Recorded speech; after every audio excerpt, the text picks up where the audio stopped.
Some history of the LaLaurie mansion. Madame LaLaurie, the woman who became infamous as the cruel mistress of the haunted house, was born Marie Delphine Macarty.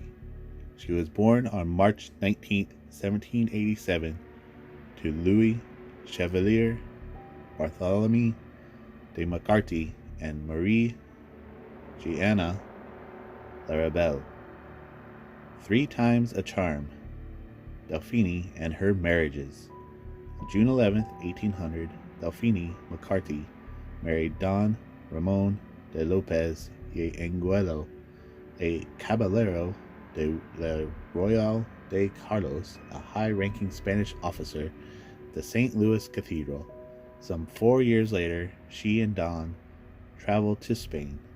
The accounts differ on what occurred on the journey, but what we do know is that Don died in Havana en route to Madrid. Delphine was not with him when he passed. During the voyage, Delphine gave birth to a daughter named Marie Borgi Delphine Lopez Anguilla de la Candelaria, nicknamed Borquita. Their stay in Spain was short-lived following her husband's mysterious death, and both mother and young daughter soon returned to New Orleans. Delphine's second marriage was to Jean Blanc, a man who carried many titles including banker, merchant, lawyer, and legislator. They wed in June of 1808. After their union, Jean Blanc bought the property with a house at 409 Royal Street. During her marriage to Blanc, Delphine gave birth to 4 more children: Marie Louise, and Jean-Pierre. Unfortunately, tragedy struck again, and her husband died in 1816. But it was Delphine's third and final marriage in 1825 which caused the most controversy. Leonard Louis Nicolas LaLaurie was a transplant from France. He was a physician, though today he might have been considered more of a chiropractor. Their meeting was not pure luck. One of Delphine's daughters from her second marriage had some deformities along her spine and was subsequently ill. Hired to cure the girl, Louis LaLaurie used all sorts of medical equipment that looked quite torturous. Delphine's daughter did not get better, but Delphine was enamored with the physician even though she was nearly 20 years older. Letters show that LaLaurie departed New Orleans for France and that it was his brother who persuaded him to return. After all, Louis had impregnated Delphine. Nothing else could be done but marry her. In 1831, Delphine purchased the property at 1140 Royal Street, where she would live with her LaLaurie and 2 of her children. But the marriage was not a happy one. Neighbors overheard the couple arguing profusely, and it was almost unsurprising to them when Louis LaLaurie packed his bags and moved out sometime in the early months of 1834. Losing her husband reportedly drove Delphine mad. Rumors spread that she was harming her slaves, and an incident in 1833 when a young slave within the household, Lee, fell to her death in the courtyard, turned all eyes on Marie Delphine Macarty LaLaurie. The council held an investigation, and all of her slaves were set free. One by one, Delphine purchased them all back. The events within 1140 Royal Street quieted until the fateful night in 1834. The fire at the LaLaurie mansion. On the morning of April 10, 1834, a fire broke out at the luxurious house owned by Delphine LaLaurie. The fire destroyed part of the house and brought to light 7 slaves who were starved, tortured, and chained in the upper part of the building. The nearly helpless were carried to the cabildo, where they received medical treatment, food, and drink. Nearly 2,000 townspeople came to view the victims. Appalled by the wretched sight before them, the people began gathering at the LaLaurie mansion in the expectation that the sheriff would arrest Delphine.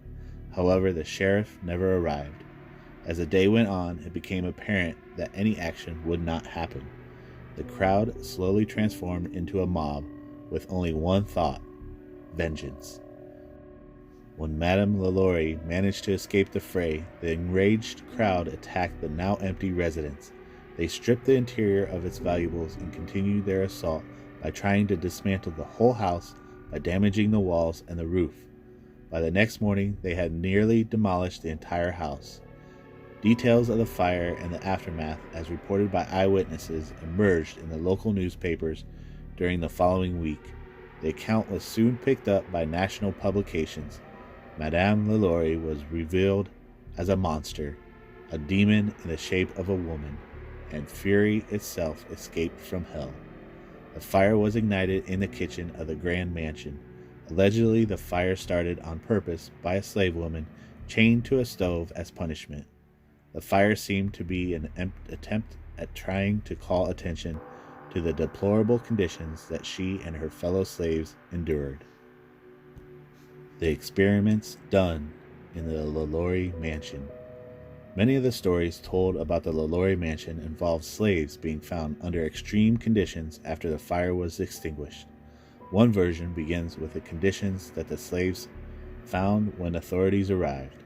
The story says that one of the slaves had their bones broken numerous times and set in unnatural positions, so that when she moved, her limbs remained crooked and bent, her gait reminiscent of a crab's. Another slave was said to have had a hole drilled into his head with a wooden spoon sticking out, an obvious attempt to stir the brains of this poor soul. Allegedly, a different person had their skin peeled back to expose the tissue and muscle to the naked eye. The story also claims that another slave had his intestines removed from his body and wrapped around his naked waist. Others, covered with honey and black ants, lived in torture. As the legend goes, the lucky ones were found dead, their torture finally at an end. After the devastation, what happened to Madame Delphine LaLaurie? The ghost tour guides are always asked, whatever happened to Madame LaLaurie? After she left New Orleans, we know she went back to France. Her ship docked in Mobile before continuing the journey to Paris. Her death is shrouded in mystery, just as her life was. One popular account details her death while hunting boar. That is very unlikely. Does the arrogant Delphine seem the sort to hunt game? Other stories report her returning to New Orleans later in life, under an assumed name. While historians widely discount this story, there is a reason to believe she could have. According to some, the Blanc tomb in St. Louis Cemetery No. 1 holds her body. Most likely, she died in France. There are records kept in France that show she died on December 7, 1849. More significantly, letters exchanged with her children explain how Delphine desperately wanted to return to New Orleans, but that her children forbid it. "Do you not remember what happened there?" her son asked in one letter. Whatever the truth, in the late 1930s, Eugene Bax, who served as sexton to St. Louis Cemetery No. 1 until 1924, discovered an old, cracked copper plate in Alley 4 of the cemetery. The inscription on the plate read, Madame LaLaurie, née Marie Delphine Macarty, deceased in Paris the 7th December 1842.